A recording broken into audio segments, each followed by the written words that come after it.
टिकवण्यासाठी काम करेन. उद्यान पंडित गणपतराव पाटील यांची कामगिरी स्नेह मेळाव्यात ग्वाही. अत्यंत अडचणी असूनही श्री दत्तच कामगार जीवाचे रान करून कारखाना चांगल्या रीतीने चालवण्यामध्ये मोलाची भूमिका घेत आहेत. सहकार चळवळ टिकवण्यासाठी, सर्वसामान्य माणसाचे जीवन फुलवण्यासाठी सर्वांनी मिळून काम केले पाहिजे. आगामी काळात कामगारांच्या सदैव सोबत राहून कामगार हित जोपासण्यासाठी काम करेन, अशी ग्वाही उद्यान पंडित गणपतराव पाटील यांनी दिली. श्री दत्त साखर कारखान्याद्वारा शर्करा औद्योगिक श्रमिक संघाच्या वतीने कारखाना कार्यस्थळावर आयोजित आजी माजी कामगार स्नेह मेळावा व सत्कार सोहळ्यात ते बोलत होते.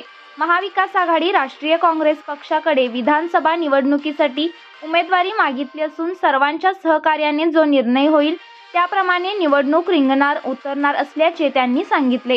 कार्यक्रमाच्या अध्यक्षस्थानी श्री दत्त कारखाना अध्यक्ष रघुनाथ पाटील हे होते. समाजकार्य न्यूजसाठी शिरोळहून दत्तात्रय कदम. अभिनंदन करतो. या ठिकाणी पत्रकार बंधू देखील उपस्थित आहेत. त्यांच्या समोर सगळ्यांचं मी सांगतो की अत्यंत चांगल्या पद्धतीनं हा कारखाना चालवण्यासाठी हे काम करतात आणि इथून पुढे देखील